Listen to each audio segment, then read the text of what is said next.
Na back to you ng prosecution panel ang paghamon ni Vice President Sara Duterte sa mga opisyal ng iba pang government agencies tungkol sa paglalabas ng Travel Authority at expenses ng mga ito.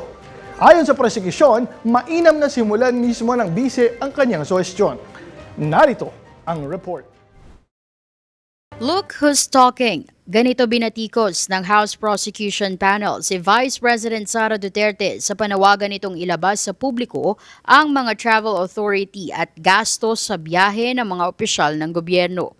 Ayon kay Private Prosecutor Attorney Lorna Capunan, dapat umanong magsimula mismo sa sarili ang Vice Presidente sa usapin ng transparency sa halip na ilipat ang atensyon ng publiko sa iba pang ahensya.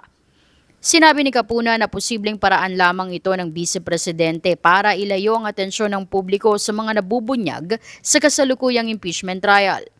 Binigyang diin din ni Capuna na dapat lalo umanong maging transparent si Duterte sa paggamit ng pondo ng Office of the Vice President, lalo na noong 2023 nang makatanggap ito ng appropriation na nasa 2.3 billion pesos.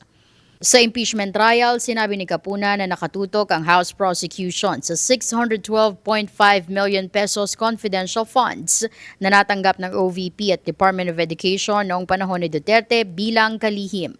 Iginiit ni Capuna na ang confidential funds ay hindi regalo sa isang opisyal dahil nananatili itong pondo ng bayan at dapat maipaliwanag kung paano ito ginasta. Samantala, iniuugnay din ni Capunan sa susunod na article of impeachment ang alleged unexplained wealth o hindi maipaliwanag na yaman ng bise ang mga biyahe sa ibang bansa na sinasabing gumagamit ng personal na pondo. Kinwestiyon ni Capunan kung personal funds ang ginagamit sa mga biyahe dahil dapat umanong maipaliwanag kung saan nagmula ang mga ito batay sa sweldo, statements of assets, liabilities and net worth at mga negosyo ng pamilya.